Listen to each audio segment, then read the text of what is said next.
नबी करीम सल्लल्लाहु अलैहि वसल्लम ने फरमाया कि ये जो उलमा है ये वरसतुल अंबिया है।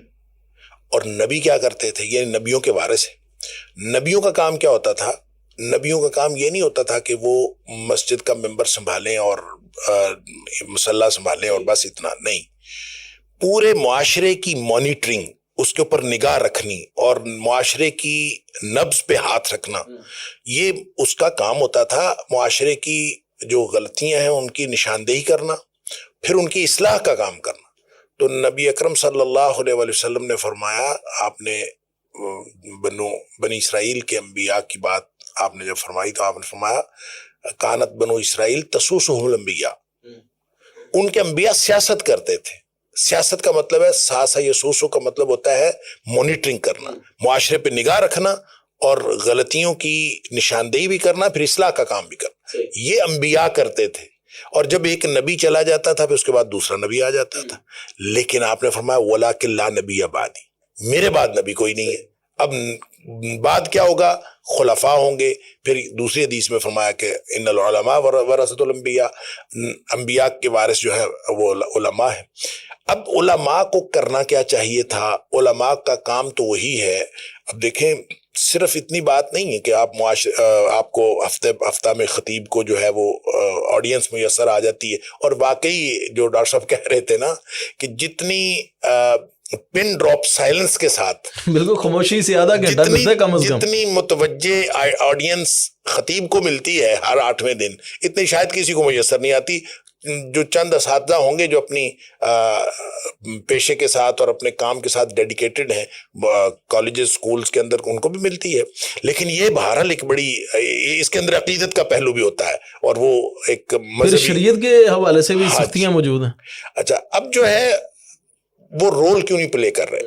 इसलिए कि मुआशरे की जुबान से वाकिफ नहीं है। आलिम जो है मुआशरे की जुबान से वाकिफ नहीं है। अभी डॉक्टर साहब मसाजिद का तज़किरा कर रहे थे, कितनी मसाजिद आई, इतने मदारिस हैं।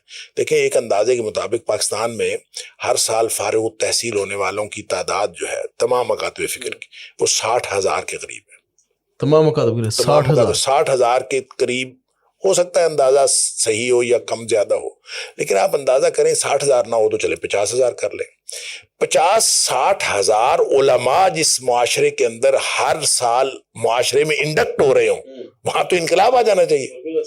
तो क्यों गिला ही नहीं होना चाहिए कि या हाँ, इस्लाम का नफाज हो, तो वहां तो इनकलाब नहीं आ रहा। हम मट्टी के साथ मट्टी हो रहे हैं, वो मुआशरे से निकलते हैं। इसलिए कि वो जो तालीम हासिल करके आ रहे होते हैं उसकी एप्लीकेशन और उसका इंतबाक, जिसको हम कहते हैं वीएन, जो यूनिवर्सिटियों के अंदर वीएन है, कॉलेजेस के अंदर वीएन है, लेकिन उसमें इल्म की सूरत हाल वो उस तरह से नहीं है जिस तरह से होनी चाहिए। जहां वीएन है वहां इल्म नहीं है, और जहां इल्म है वहां पे वीएन नहीं है। लेकिन इन सारी सूरत हाल का जिम्मेदार सिर्फ उलमा को नहीं करार दिया जा सकता। उलमा आपने कहा जिम्मेदार हैं, बिल्कुल जिम्मेदार हैं। जिस तरह मुआशरे के दीगर तबकात जिम्मेदार है, रियासत भी जिम्मेदार है अपनी जगह पे, वालिदैन भी जिम्मेदार, और सबसे बुनियादी जिम्मेदारी जो है वो वालिदैन की है। वालिदैन और फिर असातिज़ा। जो आपने कहा ना कि असातिज़ा, डॉक्टर साहब ने कहा कि असातिज़ा जो है कमर्शलाइज हो गए हैं, तो वालिदैन आपने कहा कि वो भी कमर्शलाइज हो गए। वालिदैन ने असल में अपनी औलाद आउटसोर्स कर दी है। हाँ, असल ये लफ्ज़ बनता है। जिम्मेदारी उनकी थी कि वो वालिदैन तरबियत करते। अब तो वो प्ले ग्रुप में 2.5 साल का बच्चा होता है, 3 साल का, तो उसको वो प्ले ग्रुप में फिर वो यानी सारी तरबियत जो है दूसरे लोग करें। जब दूसरे लोग तरबियत करेंगे तो आप फिर गिला क्यों करते हैं कि मेरा बच्चा जो है उसकी तरबियत ठीक नहीं हुई?